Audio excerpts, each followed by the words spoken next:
Morning, gagawa tayo ngayon ng carbo loading natin sa ating 3 days before the event, the exam, okay? Lagay tayo rito ng isang kutsarang kanin, cooked rice, sa lalagyan, good for 3 heads na manok. Okay? Ang mga bumubulong, naririnig. Pagpasensyaan muna natin yan. Ito, lagyan natin ang ubas. Nagtatanong ka, bakit ang carbo loading ko ay may ubas? Ubas po ay gagawin kong source of moisture. At the same time, para sila mapadaling mag-digest. Yon. Sabihin naman ng iba, bakit po ganun? Baka po lumata ang hindi po. Ang importante sa akin ay yung moisture ng manok ay consistent kasi hindi ako nagpapainom ng tubig sa 3 days before exam. Okay, hiwain natin tong ubas. Maliliit lang. Dito natin para makita ninyo. Yan.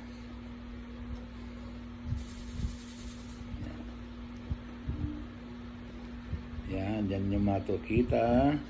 Kasi po, ang manok, pag hindi nalusawan sa araw ng exam, tandaan ninyo, irritable yan. Tapos yung init ng katawan hindi na ilalabas.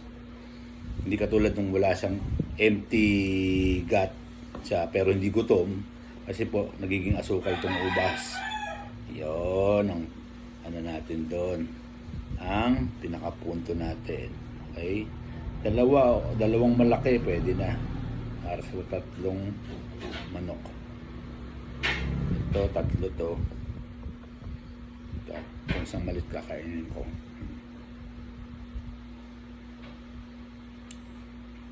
Mga bagay movement ng manok ay maganda.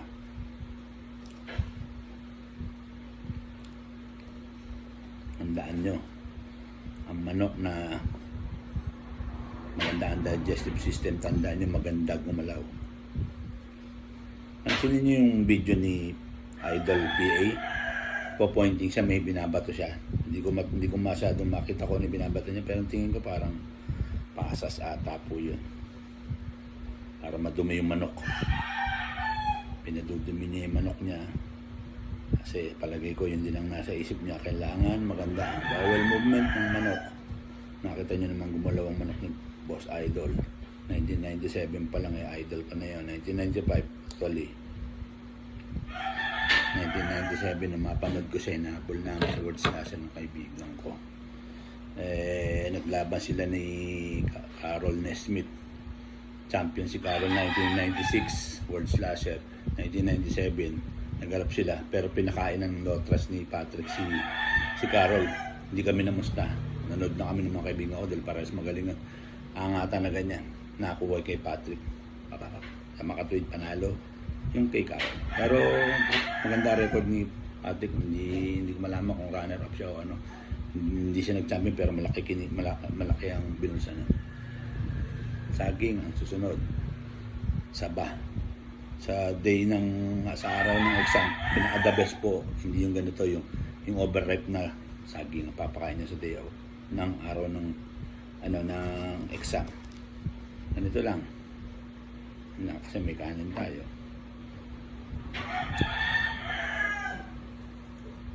Ito. Kita nyo na lang to sa pinapakain ko to sa Facebook page ko. Ayan, hiwain natin ito. Ayan, no?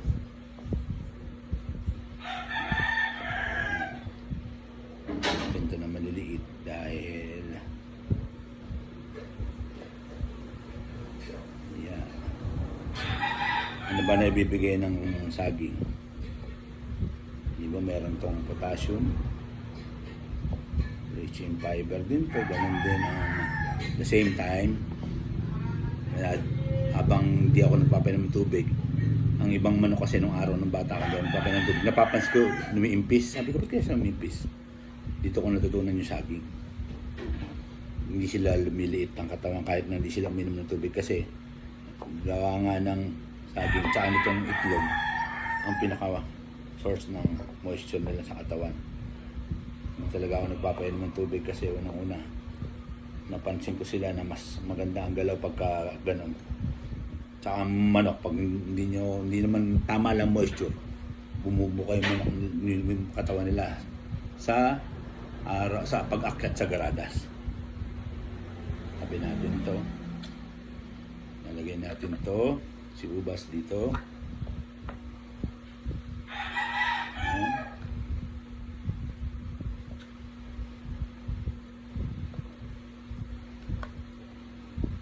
Yung mga gustong manood ng pagkain ito, post ko sa Facebook page ko, sa Domino Wagoner Facebook page.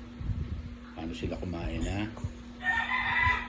Banana, samang 1 cup of rice. Bakit may rice ang tatanungan na naman diyan ng mga baguhan? Bakit po may kanin? Di ba pantao lang yan? Kanin po ay source ng energy ng tao, at the same time, ganun din po sa manok. At the same time, ang kanin po, saan ba natin niluluto? Di ba sa tubig? O di may tubig sa loob niya. Kaya pag intake ng manok sa katawan, kahit di sila pa inom ng tubig, meron silang source of moisture na galing sa kanin, saging, at sa ubas. At sa itlog. Masyado na malambot na po yan, sir. Bakit naman po yan? Bakit naman po, lagyan nyo ng katakot-takot na moisture? Kasi nga po, hindi tayo nagpapainom sa 3 araw bago ang examination ng ating manok ski. Kaya ito ang aking ginagawang Hindi ko pa sinabing gayahin nyo to. Pinapakita ko lang sa inyo ang way ng pamamaraan ko. Okay? Wala pong pilitan dito. So, iwain ko to. Lahati lang. Dahil sa hapon yung kalahati. Yan. Tanggalin ng egg yolk. Dahil ito ay ayan. Iwain din natin to. Ayan. Makikita nyo gana ng manok kasi ganito rin ang kinain nila kahapon. Kita nyo yung tuka nila. Ito talagang sa kailangan sa itlog, ako pag naglaga, hanggat maaari mas gusto ko yung makunat na makunat. Hindi yung malabsak. Malabsak, tandaan ninyo, malabsak din ang halo ng ating nokis. Entiendes? Mamaya sagutin natin, sir, masyado ng malambot na yan nyo. Ano po yan? Baka over moisture po yan. Yung mga sasabihin. Bakit po sir? Mamaya papakita ko sa inyo. Ano pang control natin dyan?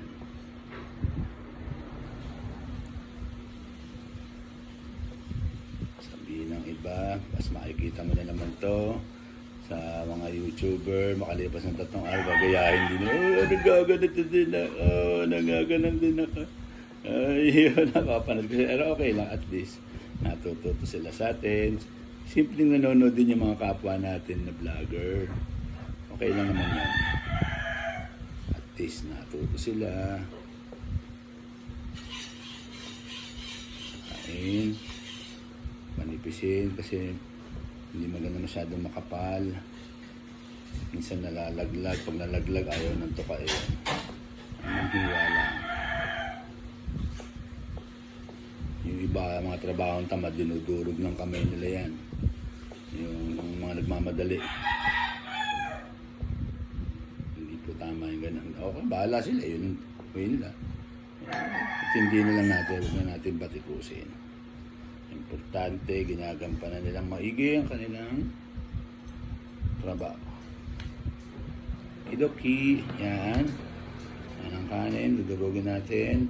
Malulusaw yan mamaya sa milk. Yan.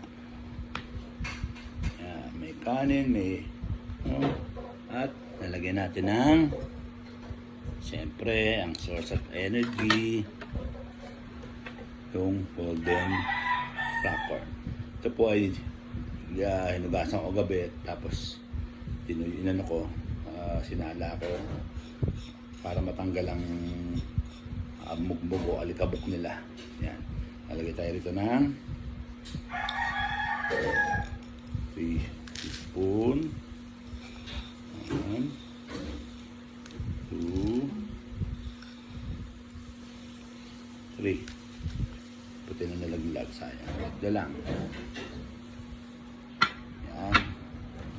Ito po ang aking pamamaraan ng carbo loading. Yan. Haluan ko pa rin ng konting-konti ng mga hinahalo ko sa araw-araw kasi hahanapin po nila yun. Hindi po pwede hindi. Kung sa 10 manok ay 1 kutsara ito, 1/4 lang. Yan. Lagay. Hindi pwedeng wala. At sa sabungan, gadala ko na ganito na. Okay? Konti lang. Hanapin nila ito eh. Yan, hindi masama yan. Kaya ng aking pamamaraan. Wala pong pilitan dito. Sa dito sinabi sa inyong gayahin nyo. Ano. Dextrose powder, hindi pwedeng mawala.